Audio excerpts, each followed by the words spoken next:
Hey, all right, folks. Hey, how you guys doing? We're going to do some artwork today, so give me a second here to see if my signal is live. I'll go through a quick intro and we'll get to work. So if you're already familiar with the channel, skip ahead a minute and I'll be with you there.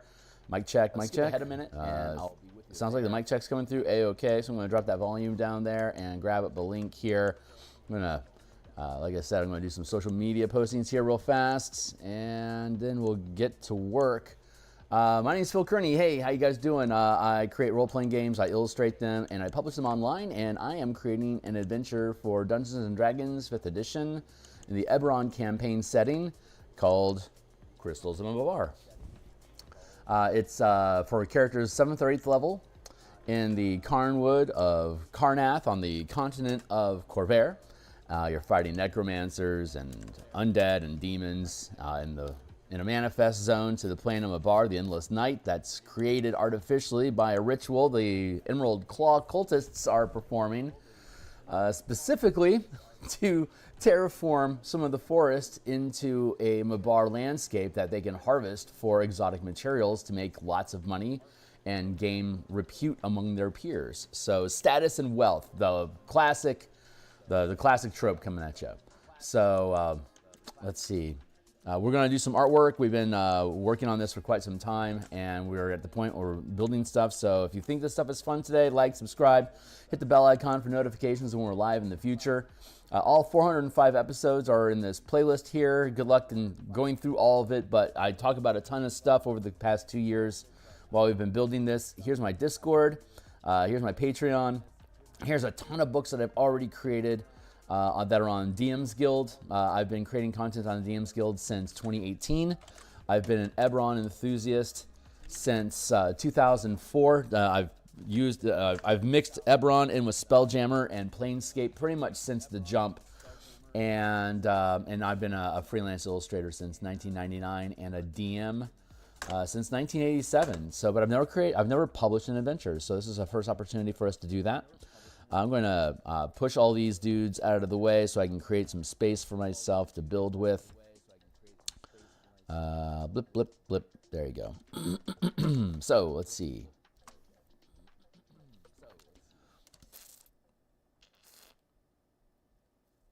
Man, I like this guy. This guy looks cool. All right, so let's go to our. That's our black and white. Let's go to our color layer, and let's clean that up a smidge. Here.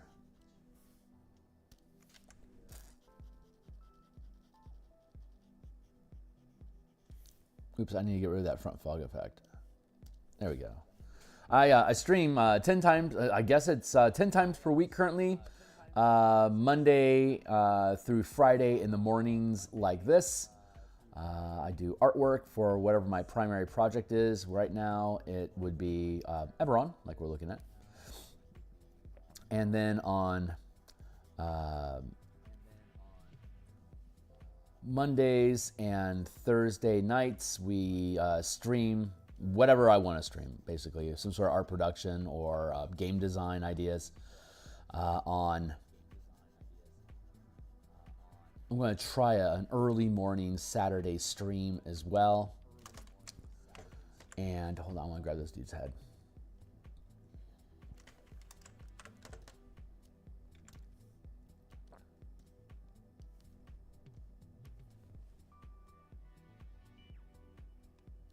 When we last left our adventurers, we were fixing the posture of this dude. And I think I'm pretty happy with where it's at right now.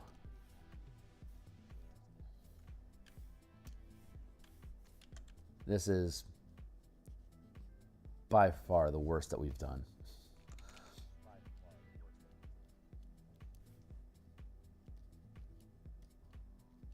I was on a rambling tear last time we were here, and I think my art suffered for it. I was talking about the role-playing game that I'm in the process of developing, and I let my excitement for the playtesting that we're doing get away from me a little bit, and where we're doing the art. So I'm going to try to stay a little bit more focused today. But having said that, the Martial Power System playtest, we're running a mega dungeon off of my Discord server. And that is shifting to Saturday mornings, 9:30 till noon. Which, if you're a fan of the channel, bless you for being a fan of the channel. Yeah, if you're familiar with my stream already, I've been running a game design stream on Saturday mornings for a couple hours. And then I haven't been streaming Monday nights because we fired up the play test for the Martial Power System, and we're having difficulty retraining troops on that day. So I proposed switching to Saturday, and it seems like we have more people on my Discord that are able to run on a Saturday morning than they can on a Monday night. So we're gonna make the switch and hope that it sticks, because I love mega dungeons. No secret there to anybody. I grew up on the old, and like I said, I've been a DM since the 80s. That means mega dungeons. And mega dungeons are awesome, man. You can have an idea of stuff that's going on in the dungeon when your characters show up, and they're just doing business as usual regardless of what that business may be. And when your characters show up, they start screwing up the works and get in the way of stuff and start making decisions about who's right and wrong and who gets to proceed and who doesn't. So it's really fun. Hey Foxtrot, it's good to see you, my guy. How you doing? So yeah, mega dungeons are freaking awesome. You build first you start with a cool map, and then you decide what kind of critters might be hanging out in it that would also be cool. And then you start crafting the dungeon and the critters to kind of make sense together, right? You might have I'll start with dungeon.com, right? Dungeon is a random dungeon generator with traps and doors and monsters and blah. And that skull is way too big again. I have a head problem in that I make heads too big. But I also use Photoshop, so I can fix it. So don't cry for me, Argentina. We're doing okay over here. God, I love dungeons. They're so fun. The culture has shifted away from dungeons quite a bit over 5th edition, and it's a shame because there's a ton of just like I was saying, a ton of narrative depth that you can pull from being inside of a dungeon. And if you are more concerned about expressing your character than you are about being on an adventure, then dungeons are going to feel passé to you. But it is, if you just want to throw dice around and have fun, stories emerge from dungeons. It's like magic. They just start to occur. And the more that the DM leans on to what the players are taking interest in inside of the dungeon, the more they'll take interest in what's happening inside the dungeon, because they're taking more authority in how the story begins to unfold. And I will tell you this, the one thing that people do not have in their real life is any kind of fucking agency. Everyone really, even, it doesn't matter what tier of life you're in, and I am no billionaire, but you don't get to be a billionaire because you have a relaxed, laid-back lifestyle. You do it because there's something inside of you that is compelling you to do whatever it is that you're doing. As an artist, let me say this: an artist is to creating art. As a billionaire is obsessed with creating money, and money is their medium. And they are masters of their art. So you have to respect it, and you also have to recognize that they're also incredibly manic. Most artists are similarly in some sort of a fevered state at some point or another, and it is very much a compulsion to be compelled. Compelled. Yeah, we are compelled to produce, and so even though I love doing art, and I love the life that's built for me, I also acknowledge that I can't stop. I can't put the pen down. I can't sleep if I'm not doing artwork. It wrecks my life. I have to create art. And so I don't really have agency in that sense either. This is something that I am compelled to do. People are constantly making emotional decisions and saying things that's like, why the hell did I say that? It's because you don't really control what's going on. And the more that people tap into that idea, the more disempowered they can feel. Role-playing games is a great place for people to be able to regain that power for themselves in at least a few hours a week, for them to make decisions and appreciate the cause and effect, good cause and effect, of good logical consequences of actions that are taken, both by players and monsters, NPCs inside of the game. It's a reprieve from life and a restoration to, if the game runs well, restoring a sense of justice and I guess karmic value. You know, if a DM can see that, you know, you're doing this thing, it's going to harm you, the players might be angry that their plan didn't go their way, but like kids with responsible parents, they start to respect the process and understand that if they do something wrong, it's going to bite them in the ass. And that's something that I think people crave. Like somewhere really deep inside is knowing that what they're doing has consequences, and if they screw up, it's their fault. And role-playing games allows you to play at that level without having to, you know, put your mortgage on the line. So there's a ton of value in role-playing games, and the dungeons really, I think, lean into that paradigm of responsibility more than any other state of game and role-playing games. It's just really, it's a compact environment that you can't get away from easily.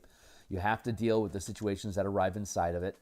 You can create any kind of a solution that you want, but you're going to have to own what those solutions, what those decisions are, whether they work out for you or not.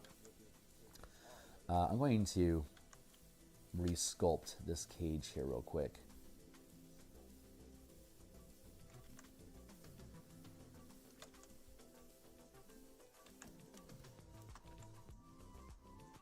And I need to bring that hip in.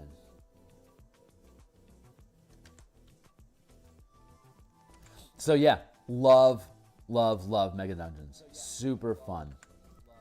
So I get to run one, and it's for the Martial Powers playtest. So the great thing about old school style dungeons is that you don't get any experience points except for treasure that you pull out of the dungeon. So they have a safe point that they retreat to at the beginning of the dungeon, and they just pile their loot up there. And when they have enough loot to gain a level plus whatever wealth they want to be able to extract from the place, they scoop up and head home and spend the wealth over a week or so, 1 week per level. So they're gaining 4th level, so they're going to be back at the dungeon in a month. That's how long it takes for them to distribute the 8,000 gold pieces that they've accumulated to gain level 4. And when they come back, the dungeon may have changed. So as they gain higher levels, they'll find ways to start deeper in the dungeon, so they don't have to retreat on foot back to the beginning, and then slog their way all the way back down, like 9 levels of dungeon to get back to where they were already working on, just to get back to square. A well-built dungeon has different access points that you don't necessarily discover right away, that become available to the characters as they gain levels, so they can like fast move down to their save point to be able to continue proceeding. Because you don't want them to get bogged down forever at the front door by having to leave and then come back again and have a new monster show up to say hello every week. That really is lame. But them leaving for a month and then coming back, that's an opportunity for you to like a push pop, right? Or a tube of toothpaste. All the monsters at the very back end of the toothpaste gets rolled forward a little bit to the front of the nozzle because you cleared it out. The dungeon is constantly pushing evil up out of the ground like a boil that's burst, spits out ichor and blood. That's what dungeons are. They are wounds in the planet that spit out evil. And your character is the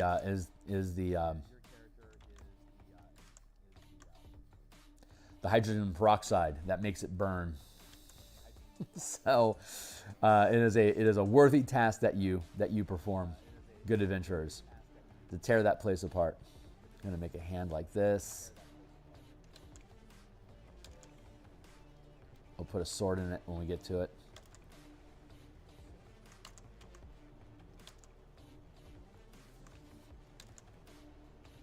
There, that feels good. And we go back to our cage.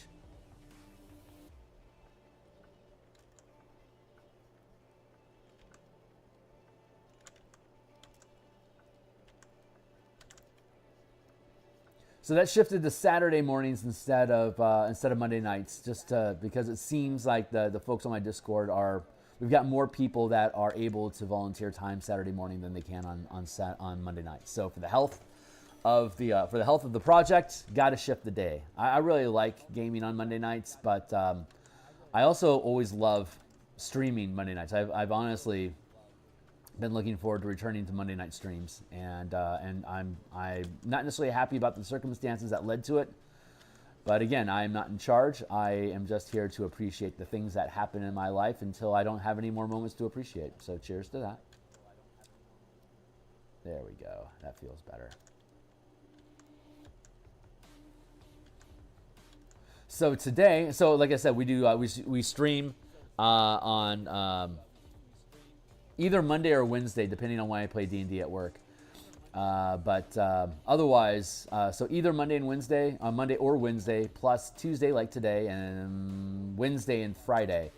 And since we have new people that are interested in playing in the dungeon with us on Saturday, I'm going to spend the rest of this week making characters, making sample characters for the martial power system, and yeah, because we got through all the characters last week. So all the barbarian, fighter, monk, ranger, rogue, paladin, we got through all of them. So we were at a transition point on what to do next during stream. So making characters is the next natural point. So you guys get to watch and participate, if you wish, on throwing out suggestions about how we build these characters. But I'm going to build simple to use, simple to learn, easy to use characters, and then we're going to work up in complexity.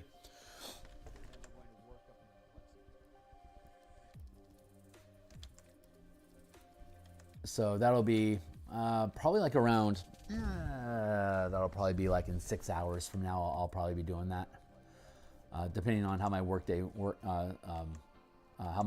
resolves. That should be how things pan out. So that looks pretty good so far.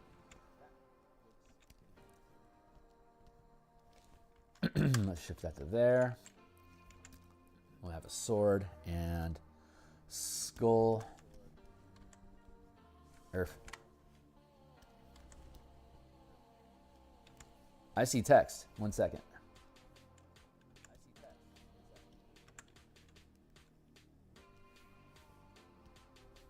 Well, I mean, you couldn't transform selection because selection.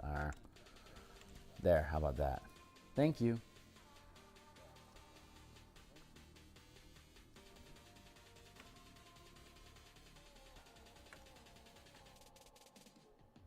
I spy with my eyes. Something has sex. What's up, Phil? As an Eberron guy, yeah. Do you know of any resources for Valinor? There is an entire book on DMsGuild. I don't remember who the librarian is that produced it, but I believe every nation and continent at this point has a lore delve book on DMsGuild, specifically talking about each region. It's the politics series. Let me see if that exists before I go eating any crow. DMsGuild. Politics of Valinor.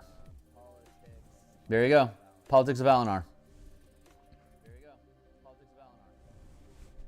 By Joseph Meehan. I don't know Joseph personally, but he has done a ton of work, and most of these are platinum.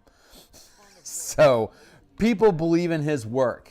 So you probably can too. I honestly don't own any of these. My Eberron is at best a pretty skin that I place on whatever homebrew world I'm creating at the time. I just love the flavor of Eberron. But yeah, here's bank for you, my buddy. Highly regarded. I've seen people talk about this a lot on DMsGuild channels. So he's got a good reputation. Obviously it sells well. He has a great rating. Let's go look at Valinor real quick here. Full preview. This is a 18-page book. Is that right? 18 pages for $4. And Land of the Warrior Elves. He has the entire book as a free preview.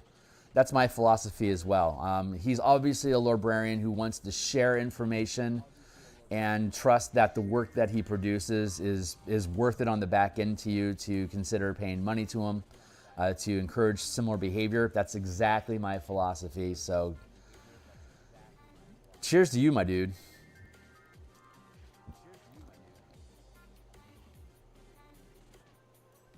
You know what? Honestly, I should pay more attention to these books and kick him some money, because I think there's, even I could pull some stuff out of this. Playing a this is great. Yeah, man, jump after this stuff. Good times. Hell yeah, dude.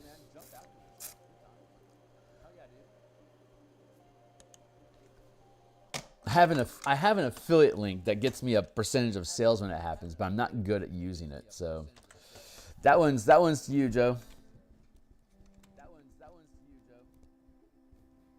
Let's see. Let's drop the body back in here. Oof. Yeah, you are malformed, my dude. All right. I didn't want to have to do this, but I think I have to do this. I'm going to, I'm just going to redo. This is for the best. Of course. Of course it's for the best, because it's what's happening. Only the best can actually happen. Anything that you're afraid of happening are options that you will never have to deal with, because your fear is resolving the experience of having it. Nothing is ever as bad as we're afraid it is.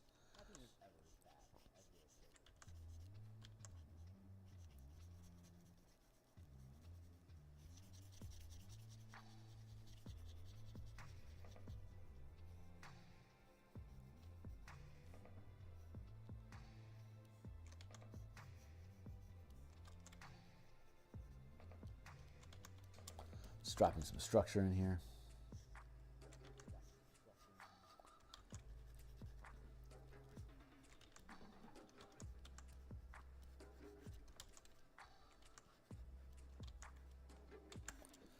And that lower body still feels a little off. Let's pull that forward. I like the feet. I'm fine with those. There we go. Better balance. One, two. I'm going to do the head test. 1, 2, 3, 4, 5. Yeah, his head's still a little bit too big. So I need to...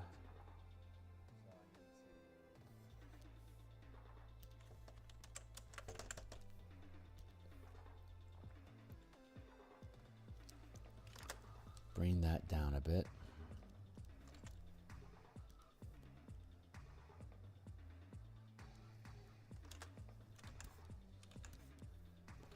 Head test.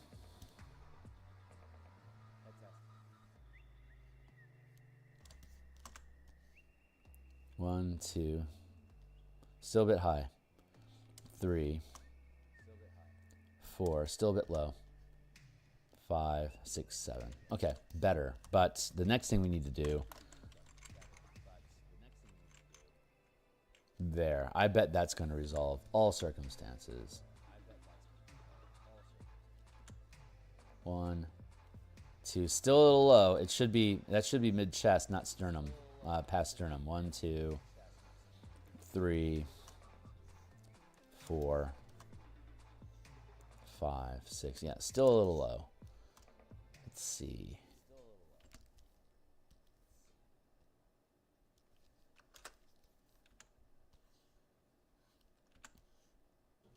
Two, almost there. 3, 4. It's better. It's not perfect, but it's good enough. How do you sit among your peers? Looking a little small now, so we can make you bigger.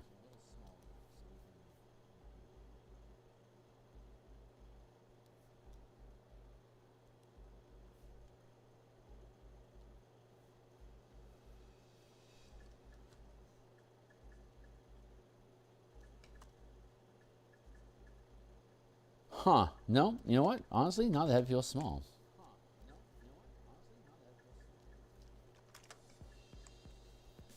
think it's the, maybe it's the ribs that are wrong. Hold on. 3, 4, 5. Now we're looking good, actually. Fuck, that does feel small now. I don't know what's going on with me.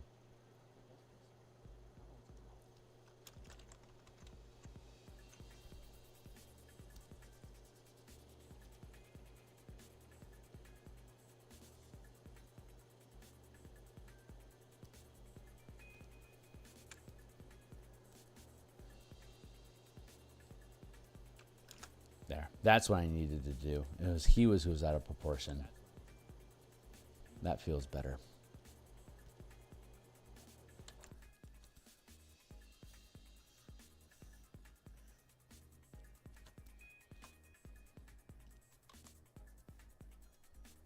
I see text. What's up? Hey, good. I'm glad. Thank you. I like that one a lot too. I'm gonna make that. I'm gonna actually make that one of the tokens.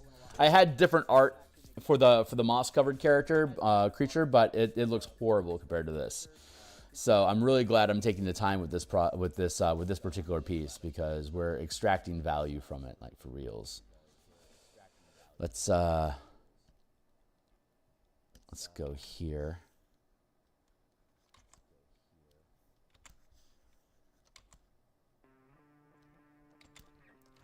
Bring those legs in a tick.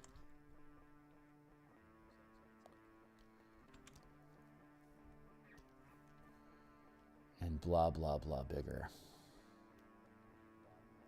There we go.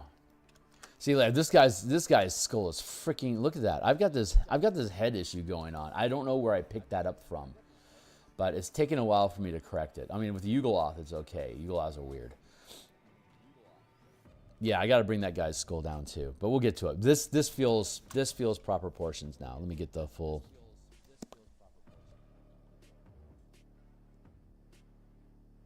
Yeah, I think I'm okay with that. Once we get that guy's head under control, everything's going to be good. All right, back to square. Like a yes song. Go surround yourself with yourself. Move on back to square. Initial it with loving care.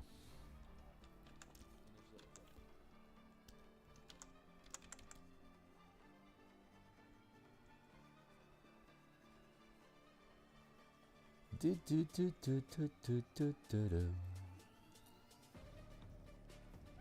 All right, looking good.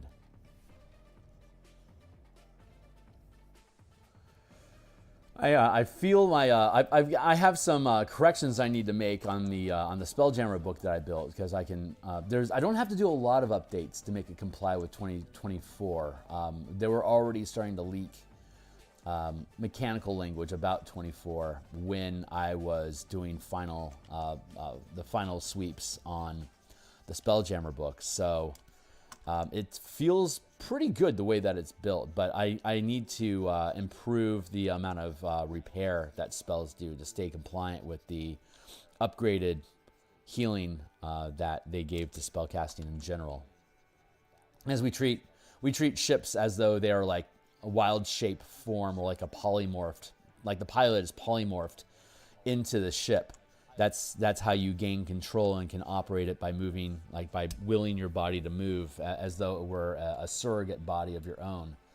And so having healing work to, like making healing scale the same for a ship repair as it does for healing characters feels right now that I've had a little bit of time playing around inside of 24 on my playtests.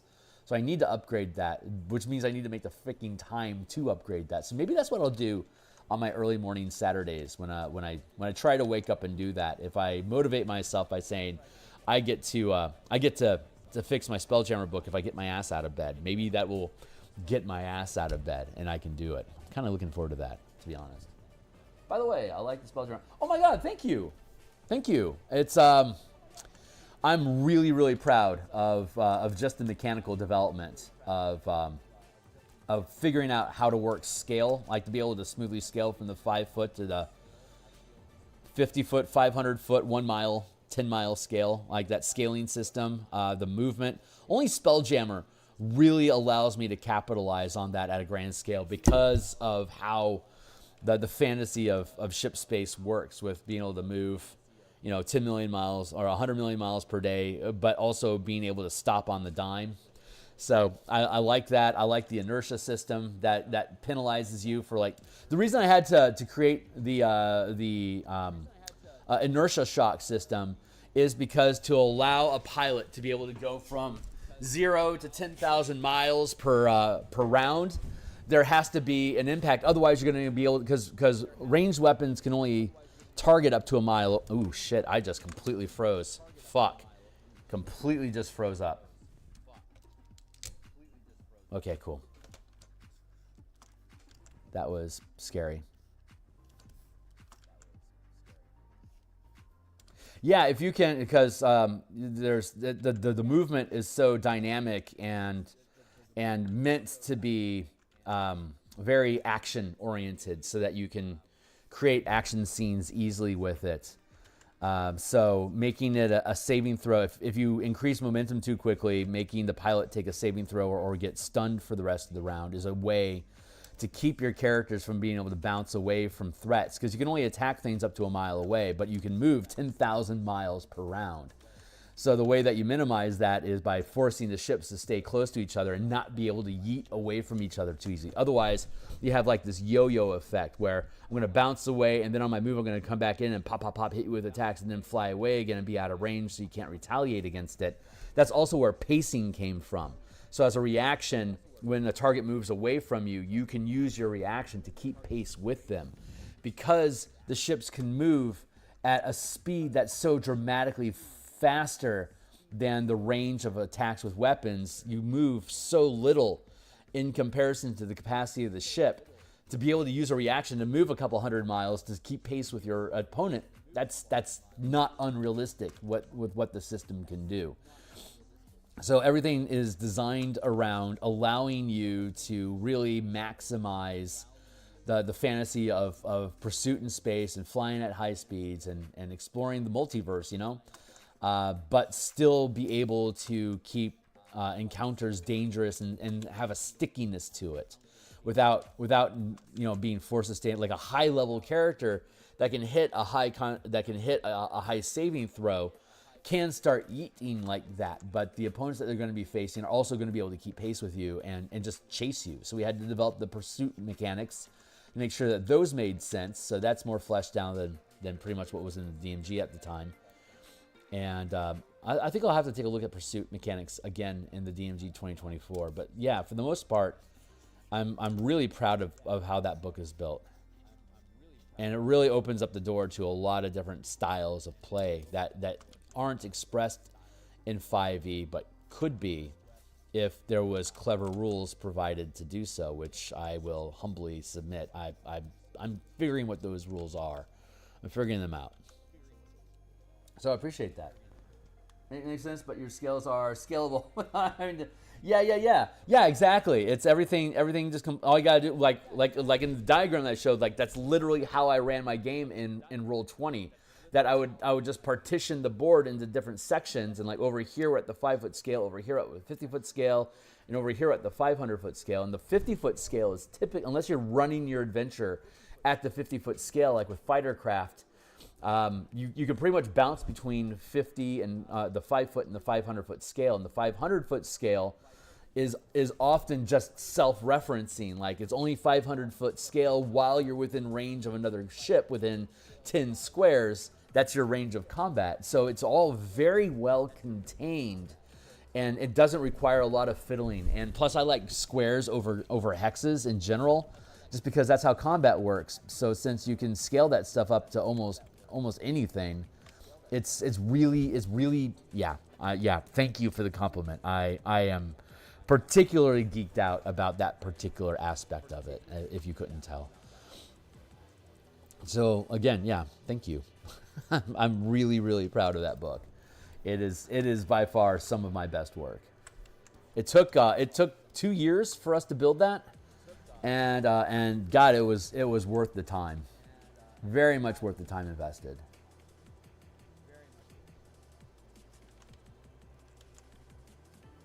I'm gonna drop some organ bits into here, as I'm wont to do.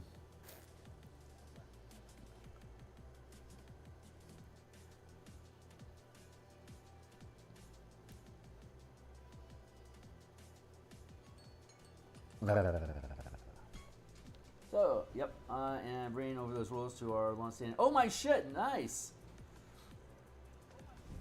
Oh my god! I'm so excited to hear that. Thank you. Yeah, the Eberron ships. I limit them to a 500-foot scale.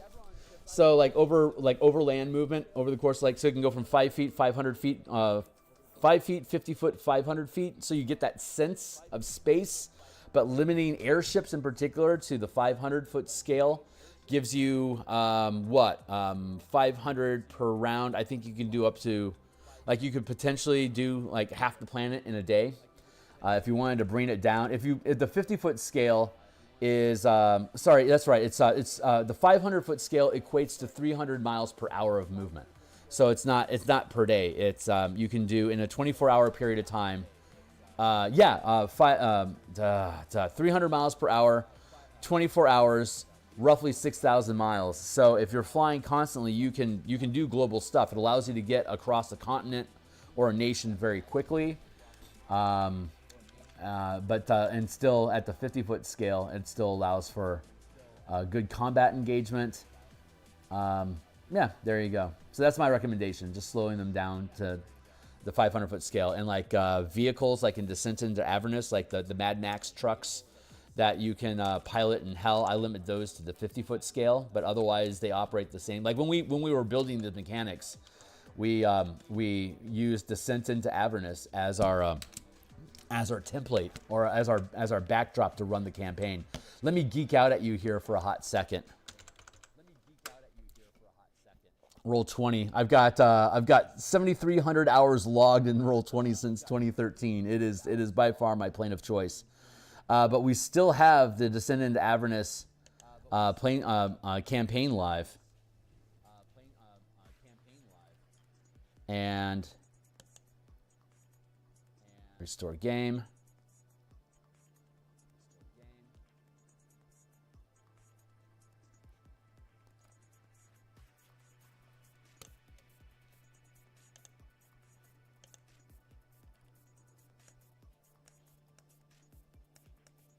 All right.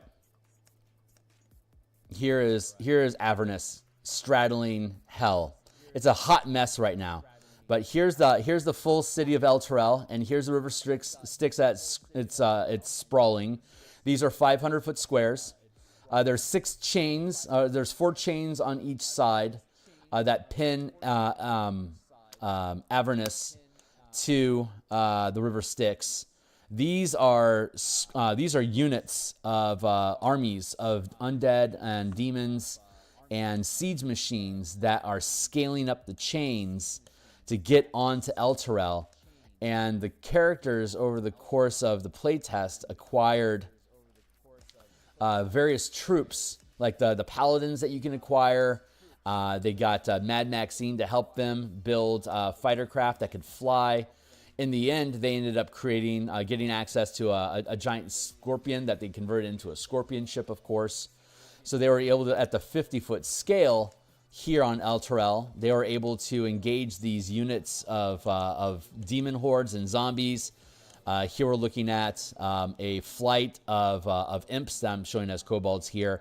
There was a troop of cultists and warrior fanatics that are like tieflings, and the team was, let's see, where is the team? That's right, they fought back the enemies, and they have here.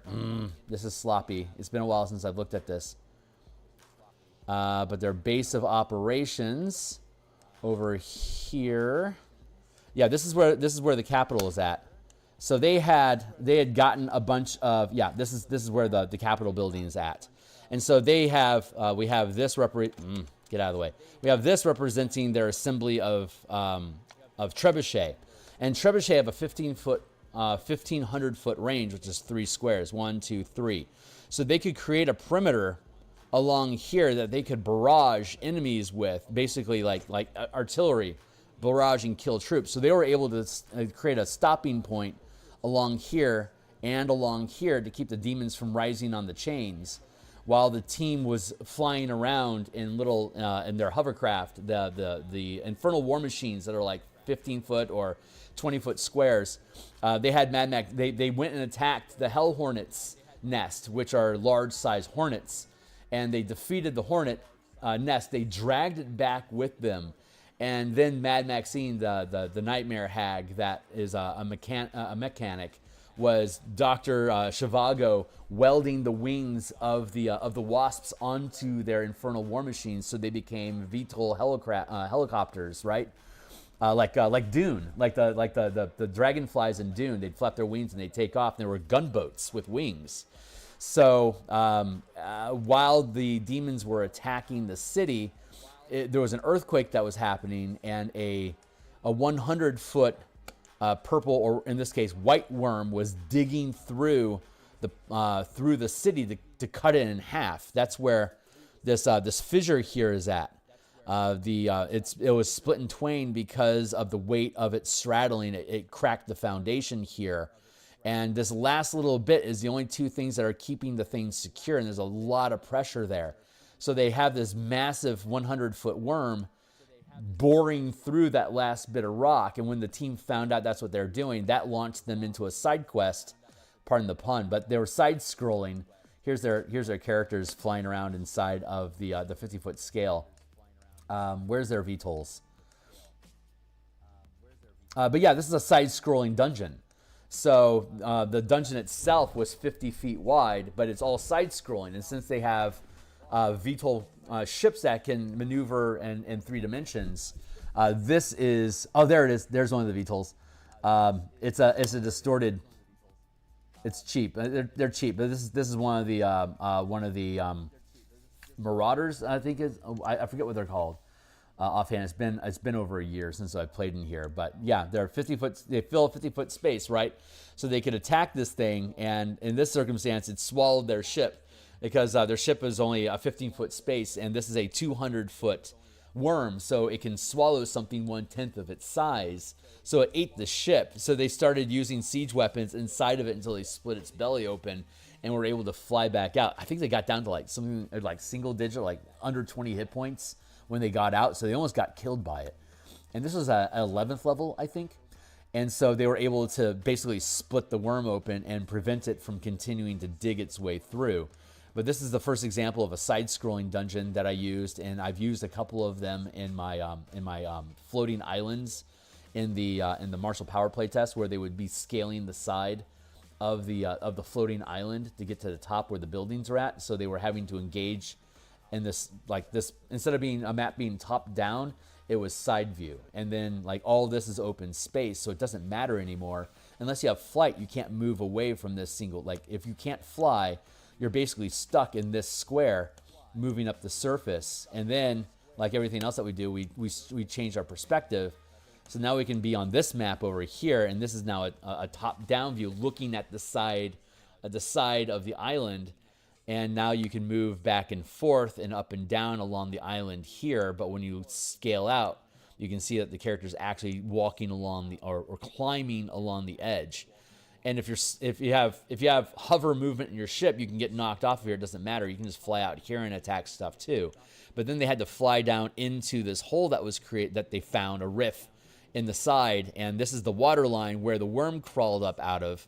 So while they're conducting combat over here, I'm having this worm bore its way up along here, and by the time they figured it out, the worm was here. And by the time they found the entrance and got their way in here, the worm had gotten here.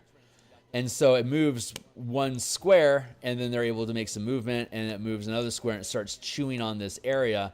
And that's where the team shows up to start fighting, and they start fighting it. But there's troops that are on these little nooks inside of this vertical passage. Like this is a separate tunnel. This is a separate tunnel. This is a separate tunnel, because we're seeing it cross, a cross view of it, drafting style.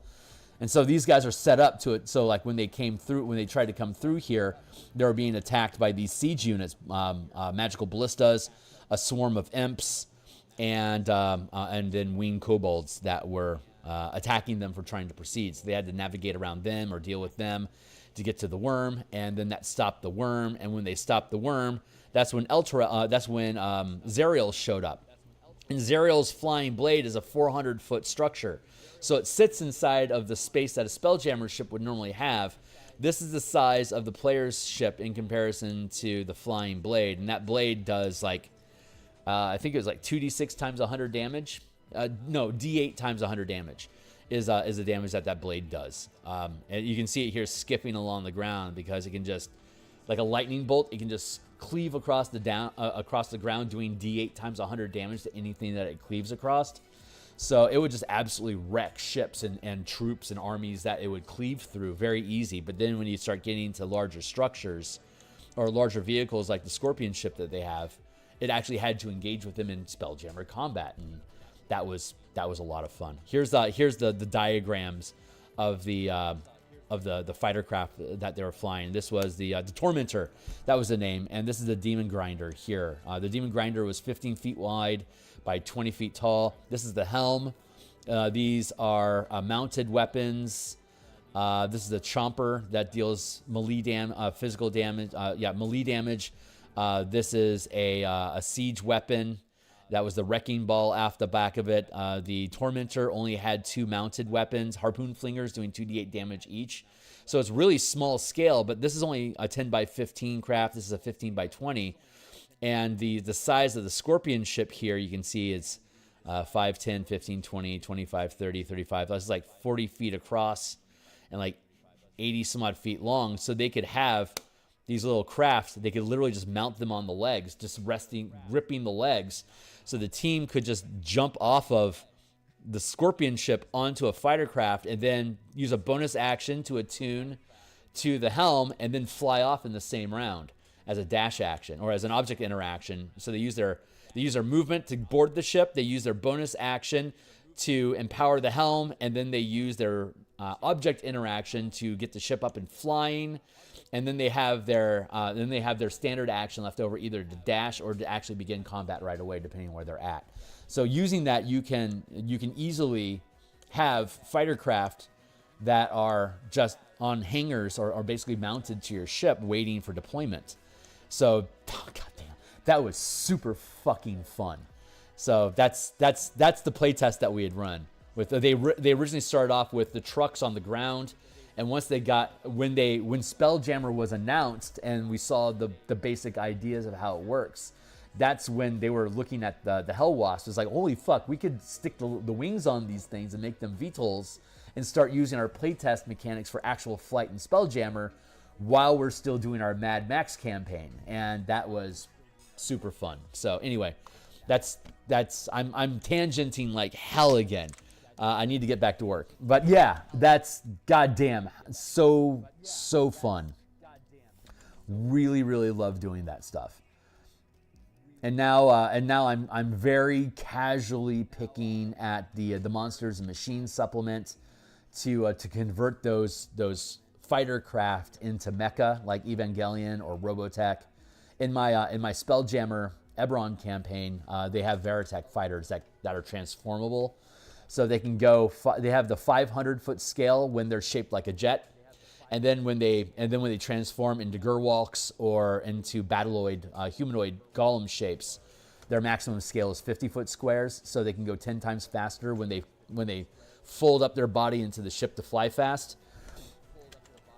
Yeah, super. And so we're building the mechanics for that stuff. Already exists inside the Spelljammer document that you have. But you don't spell it out. You have to extrapolate that idea and then just see how the mechanics automatically work.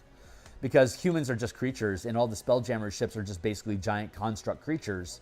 So it all works out. But me building the supplement, if you've seen those streams, you see, we're adding complexity to it and looking at weapon scaling that you can hold and shields and armor and basically making your characters 50 feet tall to be able to run around and fight other 50-foot tall monsters, which we will be playtesting after we finish the Martial Powers playtest. We'll start doing against the giants we'll start taking the different scenarios that's in Bigby's Glory of the Giants. We're going to start taking those scenarios and then scaling them up to the 50 and 500 foot scale for the characters to run around inside mecha suits to fight giants. And then, if we have time or interest, we'll take the Storm King's Thunder and make the Flying Citadel a Spelljammer ship that is a carrier for different dragon craft that you can then disperse and fight dragons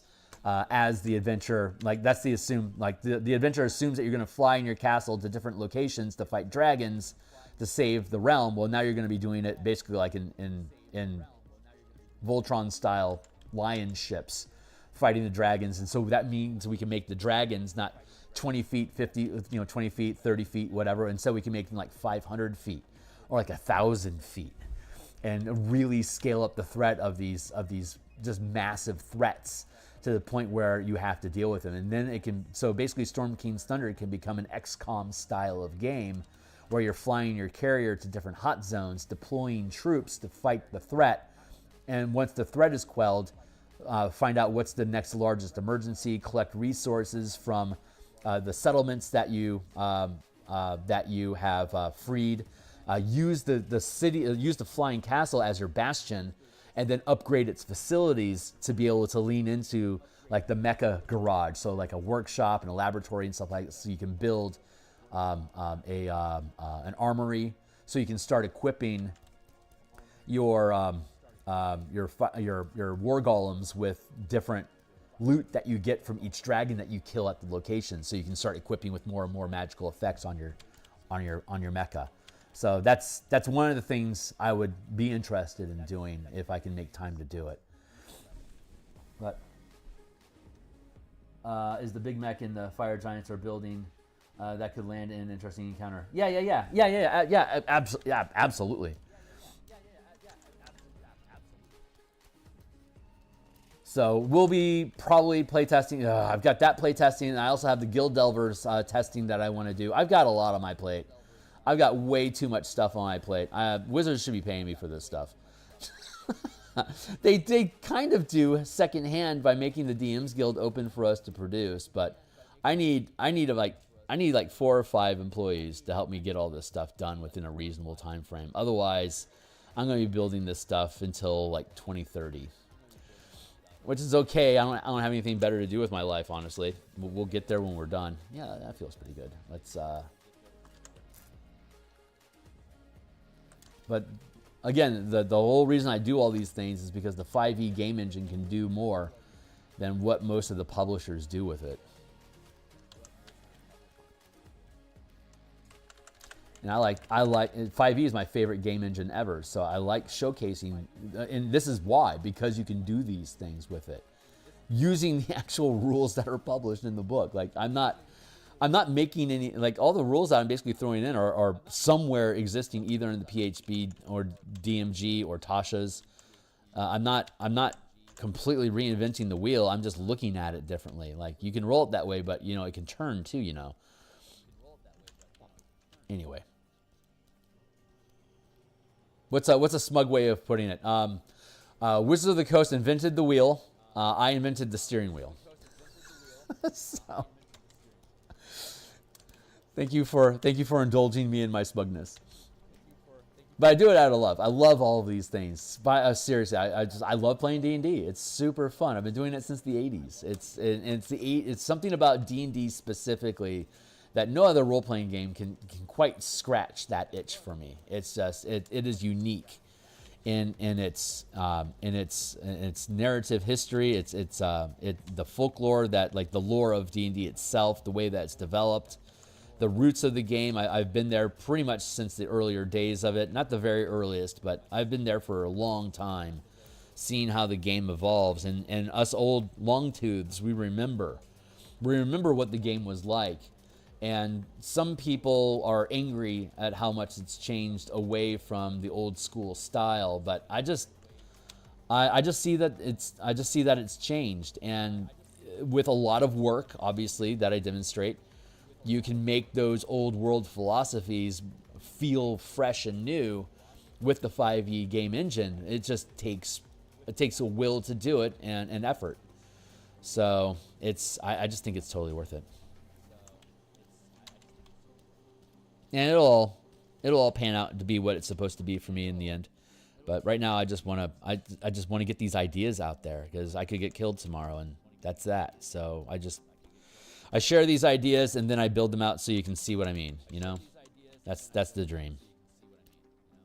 And with God's grace, I'll be here long enough to be able to actually put them all out in print, so that or publish them, as it were, so that everyone can actually see how this stuff shakes out. What is it? Okay, I've still got another 20 minutes. We're doing okay.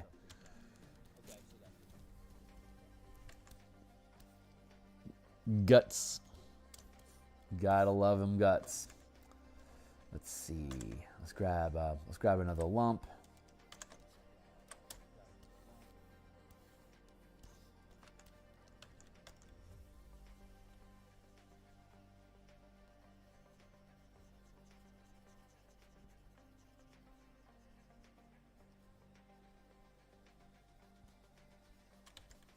There we are. Like that. Make a lump out of it. Lumpy dump dump. Lumpy lumpy lump.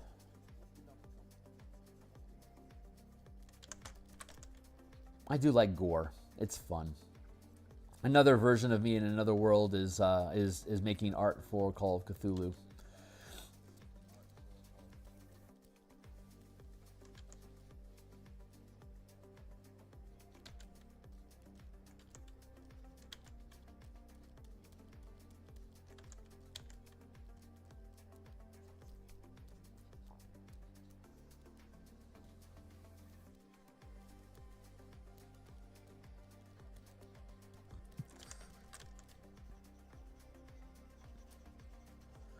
Let's do that.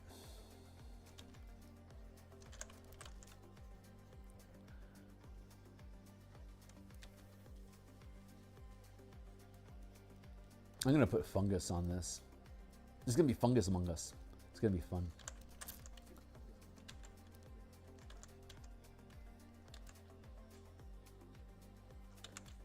Yes.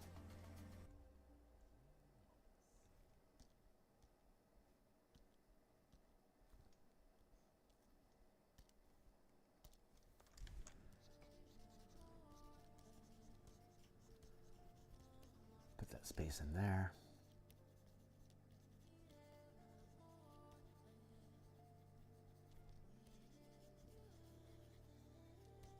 Text, what's up? Let's get ready. Let's get ready to fungal. That is hilarious, man. Let's see. Where do I need to be? I need some yellow teeth. That's what I'm looking for.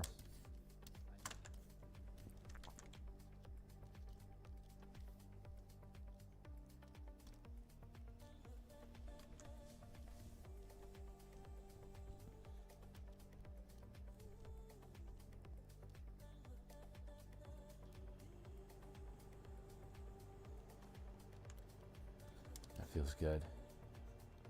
This guy, yeah, this guy doesn't need too much complexity.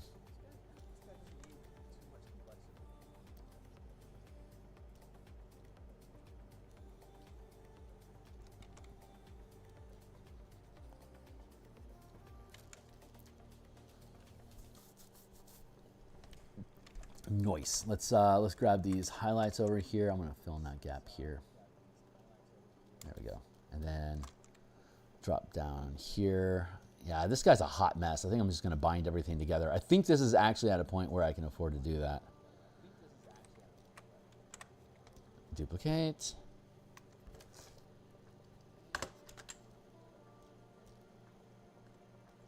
Merge. See, you can cut through it.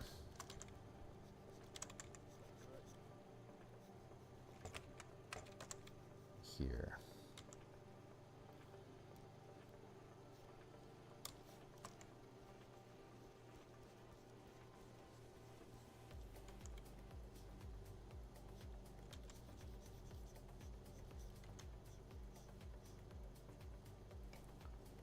And the fog's going to take care of the foot bits, so I don't have to really worry about how the feet look. We won't see them through the fog.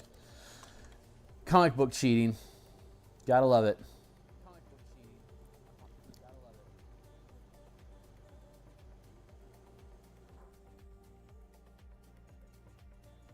thin that down. Yeah, I like this guy a lot better now. I'm glad this took the time that it took. It's cool. I almost worked on this last night, but I got distracted. I wanted to refine the language. I'm still doing layouts, and I'm at like out of the 102 pages that this thing is in total, I'd say a good 65 pages at this point are completed. So it's coming along. It really is coming along. So I'm thinking I'm going to have the layouts done in February, and then potentially by June this should be published. I was originally hoping it would be done in February, but that was before I realized what a nightmare the layouts were going to be. So lesson learned, and sallying forth, we are so much better off. This is really going to look like a really good piece of work.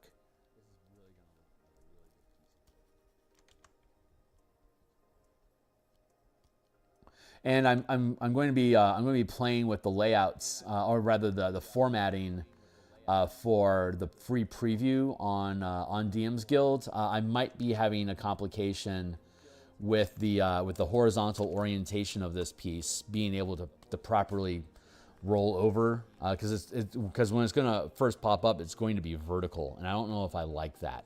So I can either make it so that you have to choose to click the button to make it roll over so it's properly oriented, or I could wait until the entire book is finished and then extract each column separately as its own page. So like this would be a page in the preview, and this would be a page in the preview, and this would be a page in the preview. So you can still scroll through and see the entire thing to get the gist of what's going on. But to really be able to enjoy it as it's intended, that would require purchasing. And I think I'm going to be okay with that. I suspect that's going to be the way to go. So, yeah.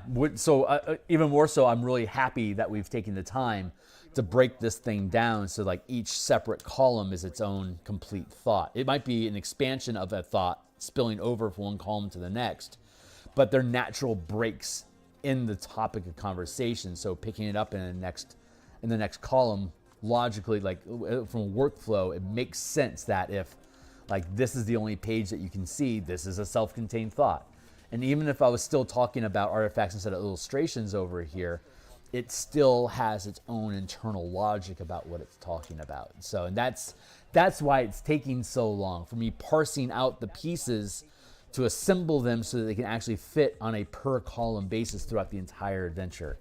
Some of the maps span more than one column, but all the ideas that go into it are single column. So anyway, that's why it's taking such an absurdly long time for me to complete the layouts. If it was just character options and a 2-column format, like almost every book ever is, like that stuff, you can just spit that shit out without even thinking. It's super easy to do those. Just come up with a cool trade skin and you're good to go. But this is just a different level of complexity that I've never dealt with before, and it is fun. The challenge is real, but the victory is going to be strong. Hopefully, it resonates with the audience that they're willing to adopt that PDF horizontal alignment. Because it just makes sense to me. It's literally how I already operate with the material inside of my own machine. So to me it makes sense, but I'm very unique and with my limitations. So what's good for Phil isn't necessarily good for the market. So this is a really grand experiment in a time when 5e is in a debatable state. This might be like 3 years too late. Which was like when I first was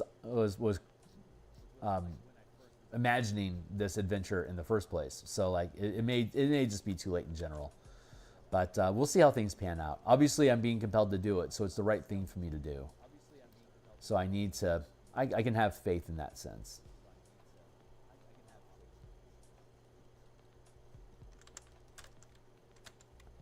And the Eberron audience is still really strong. Such a fanatic. I think the Eberron fan base is more fanatical than the Forgotten Realms or the Greyhawk audience is by far.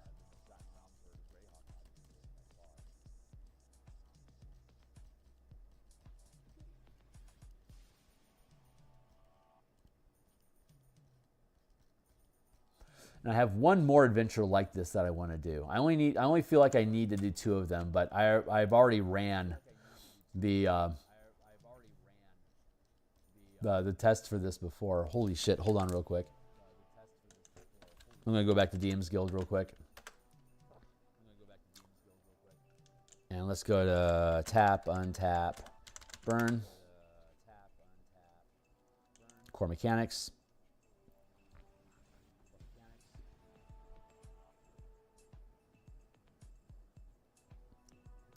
Here's an article from Nerdarchy. Video review from Quest Beasts.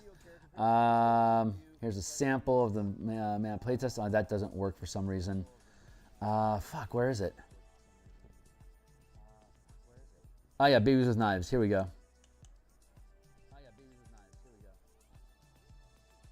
Let's copy this link real quick.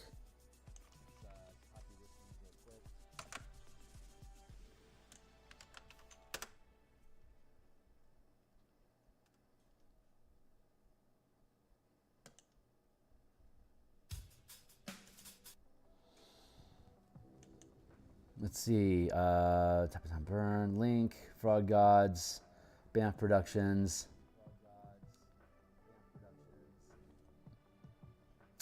Now this is character creation rules that we were going through, making characters, and I'm gonna have to find the link and share it with you guys. But I actually ran. I created an adventure in Eberron using the color mana system because these guys are MTG and D&D fans, but they hadn't played 5e before. So like, yeah, let's give this a shot, and they let me come onto their show. And it's not here. Where's the preview link? Yeah, but it was a full 6-hour session of an adventure that I created for Eberron, and then ran them through it at 6th level characters. And it's a fucking cool adventure. So I'm looking forward to. I want to build that out because it's out there. I'll find it and post it. But yeah, it was fun. It was an adventure in Eberron. It was the first one I'd actually technically ever created. It was for that play test. I have the maps for it and all the notes still. So it's just a matter of building it out, and it has alternate paths. Like there was 3 different paths that they could follow, and for the course of the game, because of the play test, I just chose one of the most optimal path to go with that would expedite the game. But there's different ways that they can handle solving the adventure, as I like to do, and it's the same sort of like alternate plot hooks that you could use to have different reasons while you're in the adventure. So I want to build that one out too. And it's like this one, it's just going to take a while for me to build it because these things take a while for me to build. Yeah, got it. Eberron's good. Oh, hey, what's up, hero? It's good to see you, my guy.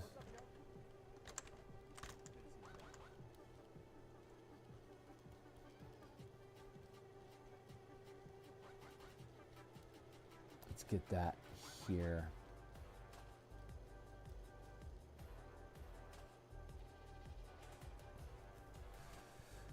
Yeah, this skeleton's kicking my ass.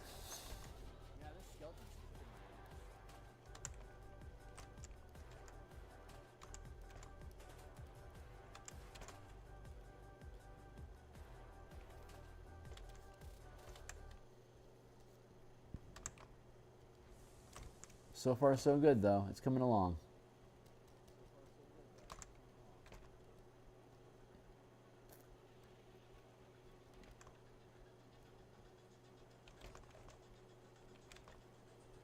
So yeah, we're going to be back in about 5-ish hours to start building additional some pre-gen characters for the Martial Powers playtest that we're moving to Saturdays.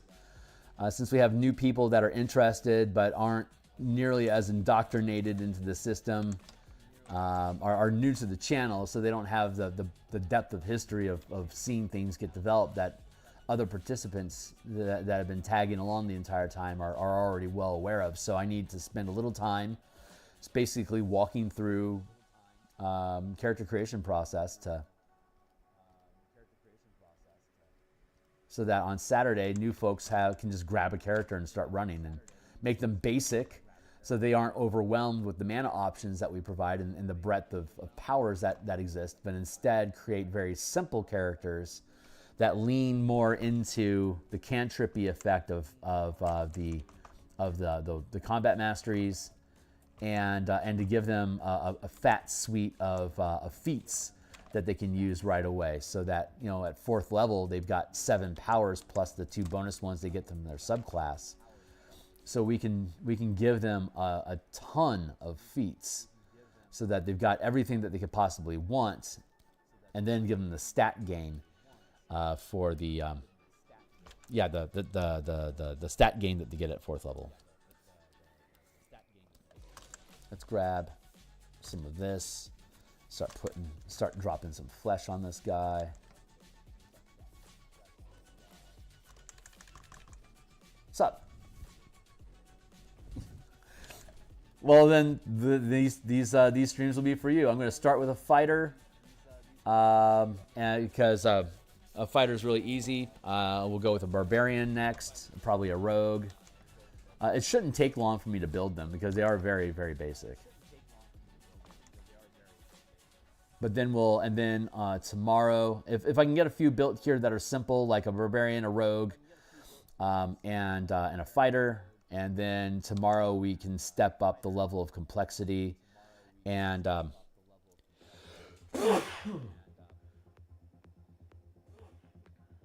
right, just one sneeze. Up the level of complexity with some mana spend options. Maybe for the monk and a paladin, and then we'll get into more complicated options with the Eldritch Knight, Ranger, and Arcane Trickster. I think that should be fine. Like 8 or 9 different character options that people can just grab. And then as the players get more familiarity and start understanding how the mechanics work together, then the way that the system is built is that every time you finish a long rest, you can swap out one of the powers that your character has prepared. So over time, you can adapt your character to better represent the style of play that you're finding that you're enjoying. And then when you gain a level, you swap all of your powers if you want. Which is how I like running the spawn, like they used to be learned casters. Now everybody's prepared casters. They disintegrated their own language, but the slow preppers, like the sorcerers, the bards, stuff like that, I like them to be like the wizard, the cleric, the druid. They can switch all their spells per day. Like whenever they finish a long rest, they can completely re-kit their entire character. But everyone else is 1 spell per day, and all your spells when you gain a level. So there is a difference there in power, or in flexibility, which is fine with me. And then like the Battle Master can switch one on a short rest instead of a long rest. So that's what makes the Battle Master better than anybody else in that system. They use a larger power die, and they have more. They can swap their abilities very quickly.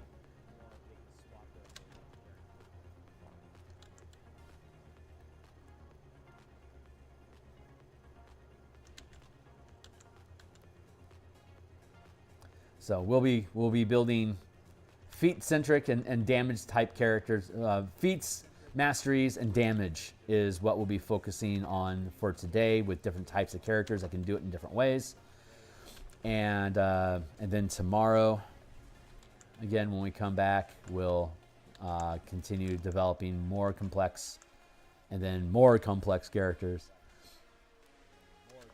And every time the team gains a level, maybe I'll come back on stream and do an update with those, like with the pre-gen characters, to see how they're evolving in their level, with their level of complexity.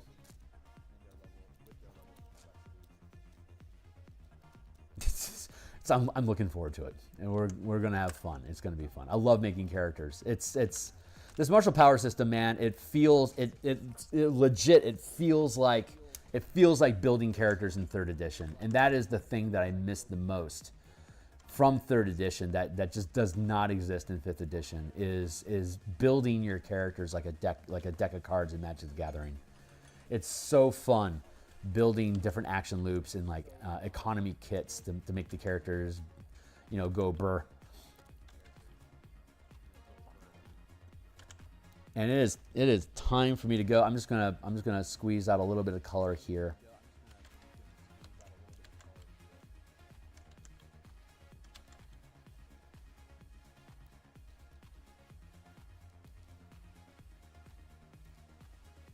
Maybe I'll work on this guy a little bit more to keep just to push the ball down, because this is taking a while. I both appreciate the process and hate how long it's taking me for me to do the layouts to get this done, because there's so much of this art I just want to attack. I'm feeling the muse is starting to get anxious inside of me, so she's going to start making moves, and we'll see. We'll probably see. It would not surprise me if I start having some fast revelations on how I can improve the process that I'm going through to finish the layouts, so I can just get it off of my plate, because she's getting anxious about doing art more.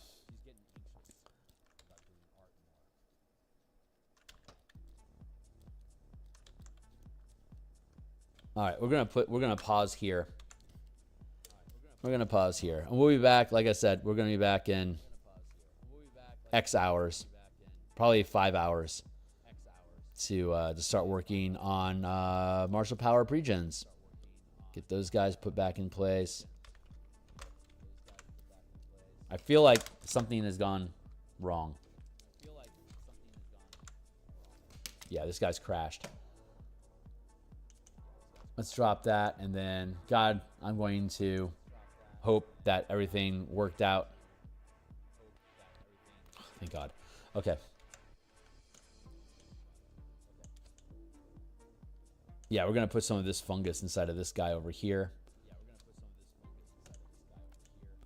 And I don't have to do that much more. He's coming along pretty nice. I mean, considering the scale of the illustration, he's doing pretty good.